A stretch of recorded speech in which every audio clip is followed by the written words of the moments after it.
Bonjour, aujourd'hui on va présenter un nouveau véhicule, le Toyota CHR GR Sport. Donc c'est le petit dernier de la gamme Toyota qui vient juste de sortir. La concession SNDA Touzalin de Poitiers m'a fait l'amabilité de me prêter ce tout nouveau véhicule. Donc comme on peut voir avec la superbe clé GR, donc nous allons cliquer et puis vous allez voir la cinématique. Avec le Toyota CHR qui s'éclaire en rouge, vraiment magnifique. Et donc c'est un véhicule hybride de la gamme Toyota, maintenant donc avec les nouvelles poignées affleurantes qui sortent, avec cet intérieur cuir Alcantara GR. Donc le nouveau tableau de bord tout en cuir, plastique moussé, le nouveau écran digital qu'on va voir tout de suite, les contreportes magnifiques Alcantara sur piqûre, rouge et blanche, donc c'est tout noir, rouge, blanc, très GR Sport, comme on peut voir, avec les tapis de sol, désolé. Donc j'adore ces nouvelles poignées affleurantes, donc elles sortent que quand on a ouvert la voiture et après elles se replient. Donc à l'arrière, on peut voir, c'est un peu une voiture familiale, mais donc ça loge. Je fais 1m75 et je peux m'asseoir sans aucun problème à l'arrière. Donc ambiance très sport. Une prise USB à l'arrière quand même. Donc les vitres, comme on peut voir, vitres un peu plus grandes que dans la version 1 du CHR. Donc qui était plus coupé en triangle. Là on a vraiment des vitres un peu plus conséquentes. Voilà. Le porte-gobelet de chaque côté, comme on peut voir. Donc là, ce n'est pas en Alcantara, c'est en plastique. Donc, je pense que ça doit être un coffre électrique. Exactement. Coffre électrique. Donc, avec la trousse, c'est un véhicule hybride, mais malgré tout, on a un coffre de bonne contenance, comme on peut voir. Voilà. Avec le caisson de basse ici. Hop. Qu'est-ce qu'il y a dessous? Voilà, donc ça c'est comme ma Prius, comme ma Lexus. À chaque fois, on a le kit de survie. Donc, là c'est nouveau ça. On a des chaussettes neige et de quoi gonfler avec comment ça s'appelle, une machine pour mettre de l'air, regonfler les pneus crevés. Donc voilà, 2 tiers, 1 tiers classique, plancher plat. Hop. Alors qu'est-ce qu'on peut choisir? On va choisir de refermer tout ça. Voilà. Super. Donc couleur gris nardo, gris craie, avec le toit noir, bicolore. Donc je crois que le prototype était coupé comme ça en noir, donc celui-là non. J'adore, gris noir, enfin, voilà. Hop. Donc on appuie ici, on ouvre. Donc côté passager, c'est très bien aussi. Hop là. Donc un grand écran, ça nous a habitués. Ici les différents modes de conduite, EV, le mode ESP off, frein à main. Ça doit être l'affichage. On va voir, on va se mettre les différents modes de conduite et le petit levier de boîte boîte de vitesse automatique. Donc on va voir tout ça. Donc là c'est une sorte d'anti-vol tracker, je pense. Ça ne dit pas sur les autres véhicules. Et donc voilà, la boîte à gants tout à fait normale. Et puis moi je les trouve très magnifiques, très beaux, les nouveaux aérateurs tout en rondeur. Donc là ils ont fait vraiment des designs un peu diamantés. Le système de son.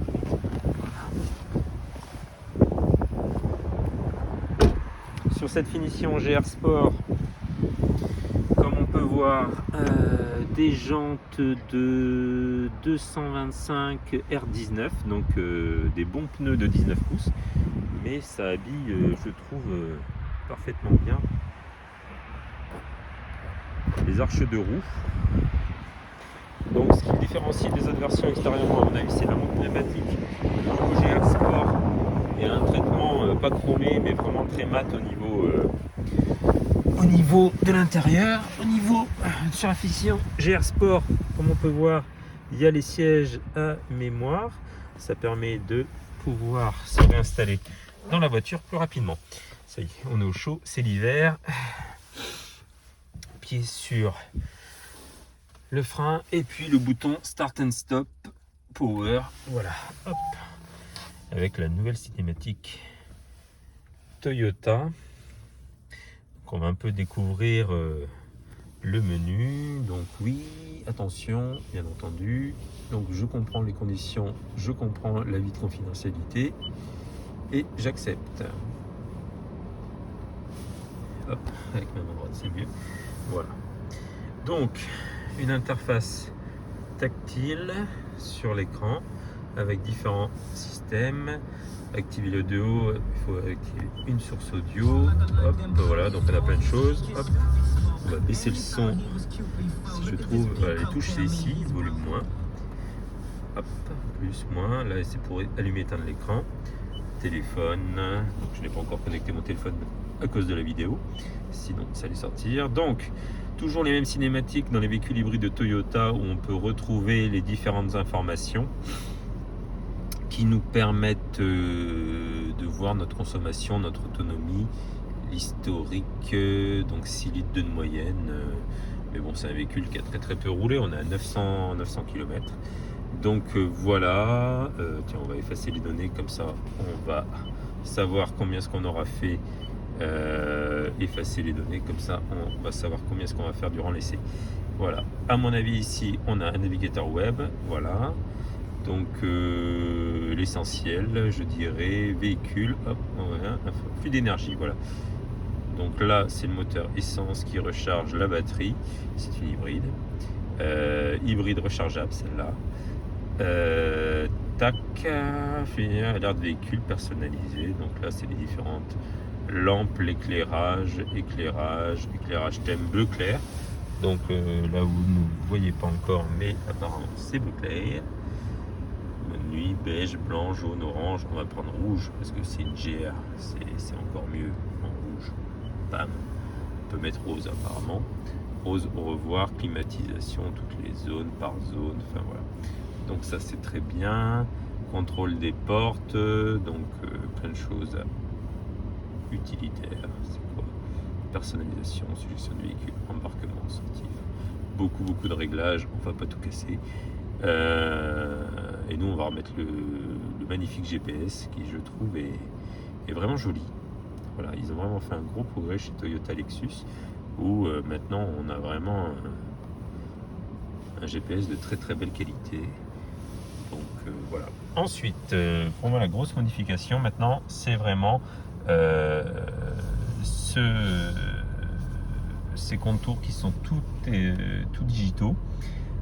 Donc c'est un grand écran tactile avec les différents boutons, donc on va voir un peu ce à quoi ça correspond et notamment la fameuse manette Drive Mode. Alors là on est en mode sport, hop, là on est passé en mode écologique comme c'est écrit dessus. Ok, ça change.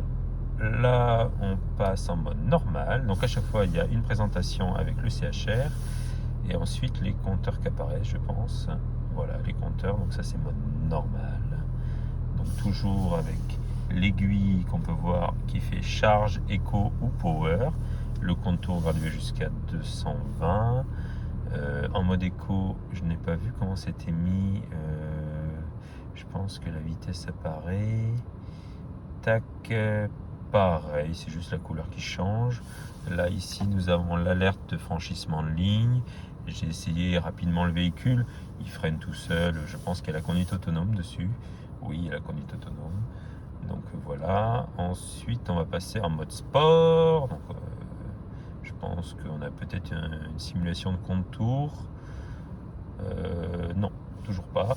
Donc voilà. Toujours power, eco, voilà, plein de choses comme ça à sélectionner. Et ensuite en mode custom, certainement on doit pouvoir choisir un peu ce que l'on veut. Exactement, voilà. Donc on va se remettre en mode sport, ce que je préfère. Ensuite, donc on entend le moteur essence qui fait sa vie, qui recharge tout seul. Bien entendu, les phares auto, la trappe essence, l'ouverture du coffre électrique, phare automatique, réglage des phares. Ici on a le bouton de téléphone. Là je pense que c'est pour naviguer dans le menu, le mode son, le mode pour parler. Tout ce qui est relatif à la conduite, c'est-à-dire le régulateur de vitesse pour le lancer. Voilà, avant c'était une manette derrière, maintenant c'est passé sur le volant. Et là c'est également pour entrer dans les modes. Donc on va aller voir ça. Est-ce que ça change des choses? Oui, c'est ça. Donc là, quand on change les modes, oh, on peut se mettre en mode GPS comme ça, c'est pas mal du tout. Mode contour normal, la conso avec la batterie. Voilà, GPS. Ensuite, là, ici, je pense qu'on change des choses. Non, c'est pas là qu'on change. Ok, on va toucher aux autres modes alors. Les autres modes, non, là c'est paramètres. Donc celui-là, ça change les autres moyens de. Voilà, en fait, ici, c'est on change la radio, en fait, des choses comme ça, avec ces boutons-là. Donc ces boutons-là servent à gérer ce cadran, et tandis que là, ensuite, les molettes ici servent à gérer plus ce qu'il y a ici. Ok. Ah voilà. Donc là, j'appuie sur OK. Et donc là, on a toutes les alertes franchissement, pour se garer. Enfin, il y a vraiment tout. Il y a tellement de choses que ça en est compliqué. Règlement des instruments. Et là, on a le retour. OK. Tac. Donc là, on a une sorte de boussole qui apparaît. C'est pas mal du tout. Avec la radio. Hop. Conso, ça j'avais déjà fait. Et voilà, on est pas mal. Là, si on change ici, ça ne fait rien. Ici non plus. Ok. Hop, come back. Ça marche. Bon, on va être parti pour un essai routier. Donc,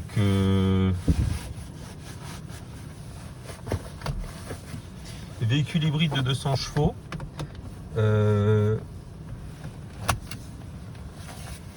Je l'ai conduit, ça mène très bien. Donc levier de vitesse classique, pied sur le frein. Voilà, on est en drive. Le blow ici, c'est quand on se met comme ça, c'est pour régénérateur d'énergie. C'est en gros ça, je crois que c'est réutiliser les gaz d'échappement pour s'auto-freiner. Voilà, donc lancement drive, boîte automatique classique. Là on a le chargeur à induction pour le téléphone. Clim auto bien entendu, volant chauffant. Hop. Chiffrage, tout ça, prise USB encore, siège chauffant, voilà un peu tout. Et donc vous voyez ce petit bandeau rouge qui est apparu, et donc on est parti. Donc frein à main automatique bien entendu, essuie-glace automatique, enfin bon, c'est les véhicules actuels maintenant, tout est automatique rapidement. Donc c'est un véhicule très smooth en ville. Il se conduit sur un filet de gaz. Toutes les assistances à la conduite, donc ça va biper un petit peu si jamais on a une roue sur la ligne, des choses comme ça. Et donc nous voilà partis pour un petit essai de ce CHR 2024 GR Sport avec 200 chevaux. Donc comme on peut voir, un véhicule très silencieux. On va attaquer tout de suite avec une petite zone d'accélération. Donc on va voir si le fameux emballement du moteur a lieu ou pas. Non, vraiment c'est sur un filet de gaz, on se retrouve très vite à 90 km/h. Et donc sur un filet de gaz, ce véhicule ne donne pas l'effet de moulinage qu'on pouvait avoir avant. Donc ça c'est très bien. Il n'y a pas de palette au volant sur ce véhicule, donc c'est vraiment la vitesse directement. Voilà, on ne peut pas passer les vitesses tout seul. Ensuite, quoique peut-être par le levier, on va essayer tout à l'heure. Donc je ne crois pas, parce que non, il n'y a pas de mode séquentiel. Donc c'est vraiment drive et puis go. Donc au feu, il y a une sorte de stop and start, mais c'est en fait le moteur essence qui s'éteint. Voilà. Donc on va repasser peut-être en mode hop, avec flux d'énergie pour montrer. Hop, non, il reconnaît que ma main droite, c'est pas grave. Voilà, donc flux d'énergie où on va avoir un peu voilà, cinématique entre moteur essence et moteur électrique.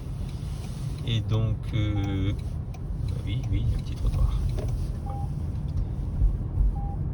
Et donc, on est limité à 30 parce qu'on est à Poitiers et tout le centre-ville de Poitiers est limité à 30 km/h.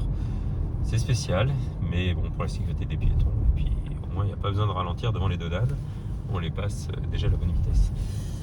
Donc voilà, véhicule très confortable malgré la taille de 19 pouces des roues. Hop là, voilà parti. Toujours 30 km/h. Hein. Et donc on peut voir le flux d'énergie. Donc c'est des véhicules qui sont donnés pour des parties entièrement électriques. On roule très très souvent à l'électrique, même sans recharger. Quoi. Donc, des moments qu'on est dans des phases de décélération, des choses comme ça, voilà, on roule. Pour rouler depuis plus de 10 ans en électrique, hybride, enfin en hybride plutôt, on a des consommations autour de 5 litres. 4 litres, entre 4 et 5 litres pour la Prius, pour le Lexus entre 5 et 6 litres, mais c'est pas du tout les mêmes puissances. Et c'est des véhicules qui sont souvent en électrique pure, sur les phases de décélération, les phases plates, en descente, et surtout à des vitesses, donc pour le Lexus jusqu'à 80 km/h, on est souvent en électrique full. Et celle-là, j'ai l'impression que c'est la même chose. Là, vous voyez, on est rapidement qu'en électrique. Le moteur essence s'allume très peu. Donc voilà, on va aller sur la grande route après pour voir un peu ce que ça donne. On est en train de rejoindre, faire une accélération, puis on va se mettre sur une route à 110. Voilà.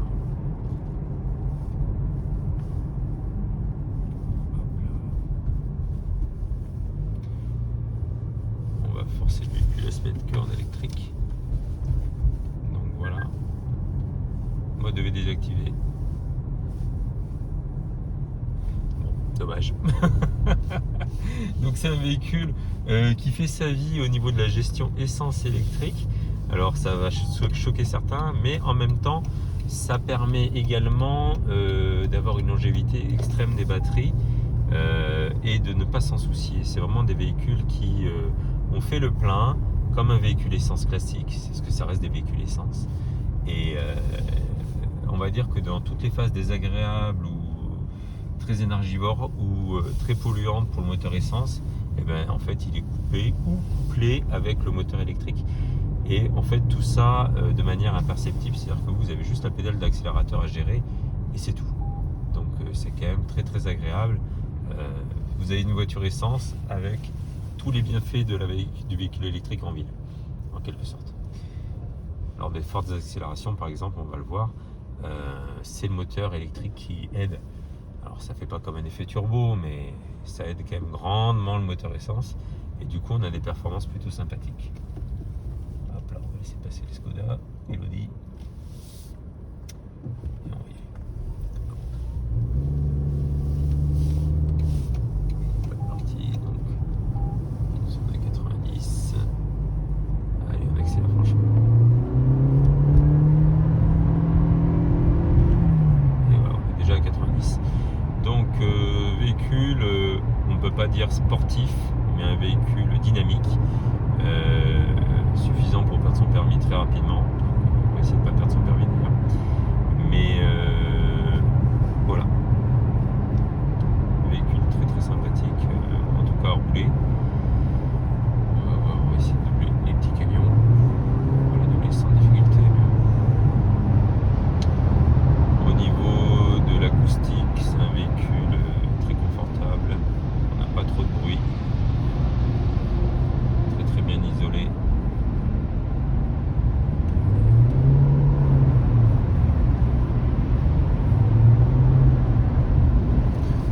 Voilà, je retrouve un peu les mix Toyota Lexus.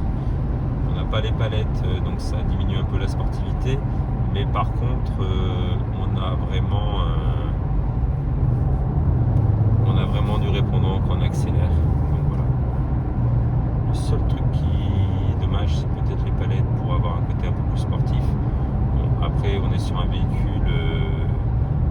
connotation écologique.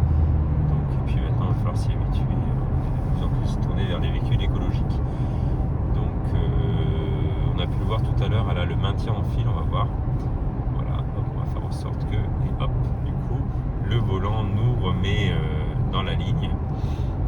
Donc, quand vous doublez, clignotant obligatoire. Je vous dirais, c'est tout le temps obligatoire, mais si vous ne le mettez pas, le véhicule ne voudra pas forcément changer de ligne. Donc voilà, on arrive enfin à la portion à 110 km/h, avec pas plus de bruit extérieur que ça. Pareil, vous voyez, je vais vouloir essayer de me rabattre sans le clignot, et c'est pas possible. On est obligé de mettre le clignotant, et on peut se rabattre. Donc voilà, c'est le maintien en fil. Alors je dirais que moi j'ai un travail où je travaille également la nuit. Je pense que le maintien de fil est quelque chose d'assez vital, parce que si jamais vous avez tendance à somnoler ou quelque chose comme ça en sortie de garde, ça peut vous réveiller, c'est pas mal du tout. J'avais essayé ça sur une Renault et regardez, c'est vraiment bien. J'ai la main sur le volant, hein, n'ayez crainte, mais voilà, hop, ça vous rappelle à l'ordre tout de suite et ça vous remet dans la file. Donc ça, de ce côté-là, c'est très abouti. Elle a le freinage automatique aussi, je l'ai vu. Au début, ça surprend un peu, c'est-à-dire qu'elle freine avant vous. Sur certaines phases, quand il y a un feu rouge, des choses comme ça. Et donc, nous la partie 110 km régulateur adaptatif. Voilà, ça fait sa vie, c'est très très bien.